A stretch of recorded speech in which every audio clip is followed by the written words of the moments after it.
Yes, this is Wake Up Nigeria, and we're on for our parenting segment on the show. Today, we will be discussing etiquette lessons parents should teach their kids. And this is, of course, we'll be having this discussion with Dami 𝗪𝗏𝗪, an etiquette expert and image consultant. She's also the author of 4 Moms, Golden Guidelines for Raising Excellent Kids, a book that offers mothers advice on how to raise well-behaved and emotionally responsible children. You are welcome. How are you doing today? Very well. All right, so let's get right into it. Etiquette lessons. So, first off, at what age, before you answer that, what are etiquettes? Okay. Etiquette, it can be defined as characteristics that involves appropriate character that you need in all contexts, in all arenas of life.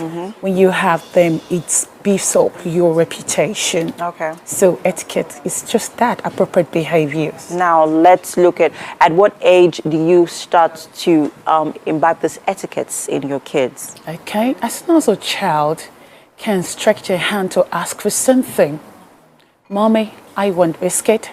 Mommy, water. You start teaching them etiquette. You start telling them this way, not this way. What is etiquette, as we rightly said? Behavior, appropriate behavior. So you start early. Okay. Now let's look at some appropriate behaviors. I know that you have quite a long list of behaviors, but today we're narrowing down on the negative behaviors that children learn from their parents unconsciously, that they need to pay attention to and correct. So you want to talk about a few of these behaviors? Okay, some that I've seen is allowing children to see themselves as friends with you, as your peers. You understand me? That's one.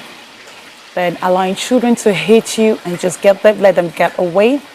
Allowing children to talk over you when you are talking. Allowing children to talk back at you. These are inappropriate behavior that some parents allow their children to get away with. Okay. When you say get away with, we're at that point where, I mean, there's been that debate about old parenting and new parenting. You know, there's people say that there's that huge gap between the 21st century parenting and the parenting that we are used to. So the parenting that we're used to is, if a child misbehaves, you spank the child. Yes. New 21st century parenting is, oh, you talk to the child, you sit down, you communicate, you talk to the child. But then there's also that gap where even parents do not have enough time to have some of this, you know, lessons with their children. How do we make up for some of those lapses? Well, this is what I always say. You said time is a factor here. It's a challenge, rather. Will you always be busy? No. There are times that you'll be free. You can create time on your calendar to be with your children. I mean, if it's 15 minutes a day that you can spend with your children, make sure that you impart some things. I mean, some knowledge, some character, good character to them. Watch them, because if you don't stay with them, how would you even know how they're behaving? Yeah. How would you know whether they've gotten out of hands or they're staying order? So you should always create time. I mean, it's not an excuse. What are you working for? You're working for those children, right? So what would be your gain in the end if what you're working for, you're not even raising them properly? Okay. So now, some of those negative behaviors that you highlighted earlier on, as a parent, you have noticed this in your child. Maybe it's something that they must have picked up on that you have done. How do you correct it? Sometimes it's not even your fault. It's something they pick from outside. They go to school, they play with kids in the neighborhood. The thing is that once you notice this behavior, you spoke about the Stone Age parenting and the new generation. Yes, parenting. One thing is that you don't batter a child all the time, because that is not the way you drive the point home. The thing is you have a particular behavior you want to correct. You say this behavior is wrong. You want to correct something. I don't want you behaving in the certain way, then you start beating. You don't even have a behavior to replace the negative one. So you must have behavior, the positive behavior, to replace the negative one you are trying to correct. Is that, do you want to highlight on some of those positive behaviors? Okay, let's say, for instance, your child usually have disrespect for your feelings. What do I mean by that? Like when you're busy, you say, oh, I'll talk to you when I'm done, but that child keeps coming back, as in you keep telling the child. See, sometimes you can't be assertive with children. You need to be logical with children. You need to give them reason. And when, not just reason, you need to speak in picture. Okay? Don't disturb me when I'm busy. Hasn't said anything, hasn't taught any behavior. You get what I'm saying? I feel like you're talking to me here. Okay, sorry.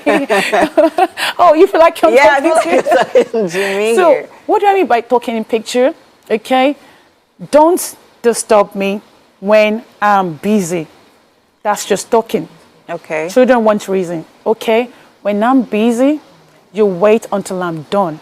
Now you're speaking in picture. You're giving the child or the children what to do.